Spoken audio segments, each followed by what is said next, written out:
നമസ്കാരം. റാഫ്റ്റോക്ക് ഫുട്ബോളിലേക്ക് അവർക്കും സ്വാഗതം. ഇന്ത്യക്കെതിരെ കളിക്കാൻ ബ്രസീൽ എത്തുകയാണല്ലോ. ഒക്ടോബർ 3 കൊൽക്കത്തയിലാണ് കളി. അതുകൂടാതെ സെപ്റ്റംബർ 26 പനാമക്കെതിരെ കളിക്കുമെന്ന് ഇന്നലെ ഓൾ ഇന്ത്യ ഫുട്ബോൾ ഫെഡറേഷനും പനാമ ഫുട്ബോൾ ഫെഡറേഷനും സ്ഥിരീകരിച്ചിരുന്നു. അതുകൂടാതെ മറ്റൊരു ലാറ്റിൻ അമേരിക്കൻ വമ്പന്മാർ കൂടി ഇന്ത്യക്കെതിരെ കളിക്കാൻ എത്തിയേക്കും എന്ന് റിപ്പോർട്ട് ചെയ്യുന്നത് റവ് സ്പോർട്സ് ആണ്.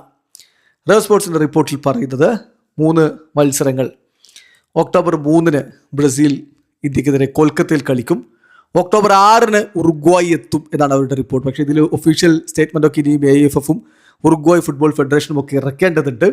പനാമയുടെ കാര്യത്തിൽ സെപ്റ്റംബർ 26 എന്നാണ് നേരത്തെ ആ ഒരു ഡേറ്റ് പ്രഖ്യാപിച്ചിട്ടുള്ളതെങ്കിലും അതിൽ മാറ്റം വരാൻ സാധ്യതയുണ്ട് എന്നുകൂടി ഇപ്പോൾ റവ് സ്പോർട്സ് റിപ്പോർട്ട് ചെയ്യുന്നത്. റവ് സ്പോർട്സിൻ്റെ റിപ്പോർട്ടിലേക്ക് നമ്മളൊന്ന് പോവുകയാണെങ്കിൽ അതിൽ അവർ കുറിക്കുന്നത് ഇങ്ങനെയാണ്: India FIFA friendlies 3 October versus Brazil, Kolkata, 6 October versus Uruguay, then versus Panama, date and venue to be confirmed, contrary to the 26th September date which was mentioned earlier. As per sources, the date is yet to be confirmed എന്നാണ് റവ് sports report ചെയ്യുന്നത്. പക്ഷേ ഇന്നലെ AIFF വളരെ കൃത്യമായിട്ട് September 26 കളി നടക്കും എന്ന് അറിയിച്ചിട്ടുണ്ട്. അതിൽ എന്തെങ്കിലും മാറ്റമുണ്ടെങ്കിൽ ഒഫീഷ്യലി ഇനിയും പ്രഖ്യാപനം വരേണ്ടതാണ്. അതിൽ ഇന്നലെ AIFFൻ്റെ സ്റ്റേറ്റ്മെൻറ്റിൽ ഉണ്ടായിരുന്നത് എങ്ങനെയാണ്: first ever meeting between India and Panama. Indian men's national team will host the world number 44 side in an international friendly on September 26. The venue will be confirmed at later date എന്നാണ് പറഞ്ഞിട്ടുള്ളത്.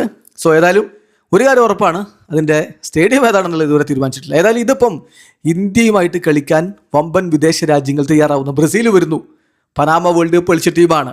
കൂടാതെ ഇത് ഉറുഗ്വായ് വരികയാണെങ്കിൽ അതും വലിയ സംഭവമാണ്. So Indian football മാർക്കറ്റിലേക്ക് ലോകോത്തര ടീമുകൾ വരാൻ റെഡിയാണ്. ഇവിടുത്തെ പൊട്ടൻഷ്യൽ അവർക്ക് കൃത്യമായിട്ട് അറിയാം. അത് നമ്മുടെ AIFF കൂടി വേണ്ട വിധത്തിൽ കാര്യങ്ങൾ നടപ്പാക്കുകയാണെങ്കിൽ ഇന്ത്യൻ ഫുട്ബോളിന് മുന്നിൽ ഭാവി ശോഭനം തന്നെയാണ്. സോ അത് വേണ്ട വിധത്തിൽ നടപ്പാക്കണമെന്ന് മാത്രം. ജസ്റ്റ് വെയിറ്റ് ആൻഡ് സീ എന്ത് സംഭവിക്കുന്നു. വീഡിയോ അവസാനിക്കുന്നു.